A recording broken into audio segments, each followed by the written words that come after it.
The city of Louisville is making changes for racial equality following the death of Breonna Taylor. Taylor was shot and killed earlier this year when police stormed into her apartment. Her death led to protests across the country as activists led Black Lives Matter rallies. Demonstrators called for racial equality and police reform. The mayor of Louisville has laid out initiatives to make that happen. News Nation correspondent Brian Enton is live in Louisville with what those initiatives are and also what the public is saying about them. Brian. Marnie, this city has been through so much since Breonna Taylor was killed. We were here for the protests. This entire part of the city was shut down. You had National Guard all over the place. All of the businesses were closed. And now the city is trying to move forward. And as part of that, the mayor has declared racism a public health crisis. It has been a tumultuous year in Louisville, Kentucky that started when Breonna Taylor was shot and killed by police in her apartment on March 13th. Protests, anger, and a call for change.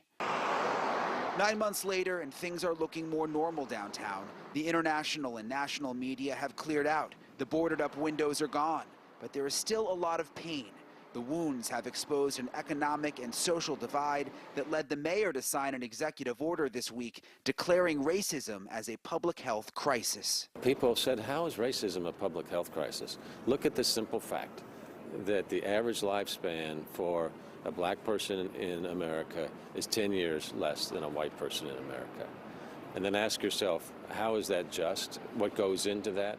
The mayor has laid out 7 goals in what he calls his Advancing Racial Equality for Black Louisville strategy. He says the city will reimagine public safety, support children and families, increase black employment, build black wealth, invest in affordable housing, address the health impact of racism, and eliminate barriers to voting. The mayor of Louisville says the initiatives could make the most difference here on the city's west end. This is the part of the city with the most poverty, so we've come here to ask the people in this area whether they think the initiatives could make a difference.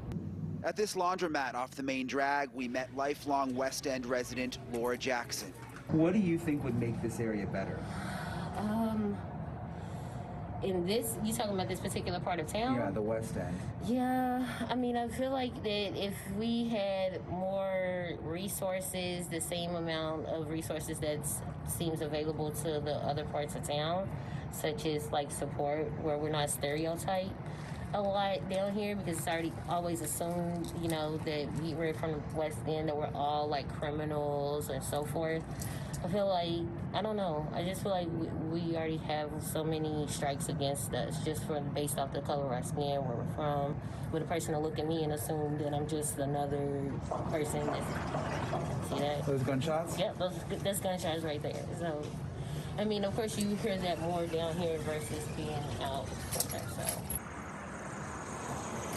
Is it dangerous out here? Yeah, it is. Yeah. Derek Evans recently got out of prison and is trying to find a job. If our children die in these streets, what would the existence be? It won't be none. Because see, they dying before we do. And it don't make sense. They say Black Lives Matter. Okay, if Black Lives Matter, a lot of the killing is coming from where we're killing ourselves. So if Black Lives Matter, put the damn guns down. Find something better to do. Help each other instead of wanting to fight each other. Get to know each other. They don't want to do it. Because neighborhoods, man, I'm over here in this neighborhood. We repping this block and all that, man. Gang, rep. Rep your family. Rep yourself. Do something with yourself. The video games and all that other bullshit. Finish school.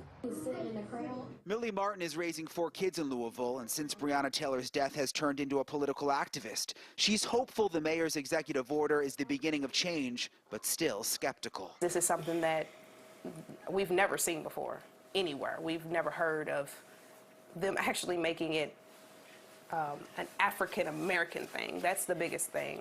It's never been specific to black people. Nothing that's ever happened has just been specific to black people, because they always say, oh, well, we can't just help one race of people. So seeing that and seeing everything that they had in order was just amazing to me. But we're just hoping that the city is able to follow through. We were on the west end of Louisville last night. A lot of people said, gosh, this looks good on paper, but it'll never get done. What do you say to those people? You know, underinvested communities are used to hearing promises and not enough results. It's about the actions. It's not about the words. And some of these initiatives will take a lot of time, years. Other things they're getting done right now. The mayor says they just created a citizen review board, so citizens are able to review complaints about police officers. They are also in the process of hiring a new police chief here and expect to have an announcement on that in the next month. Live in Louisville, Brian Into News Nation.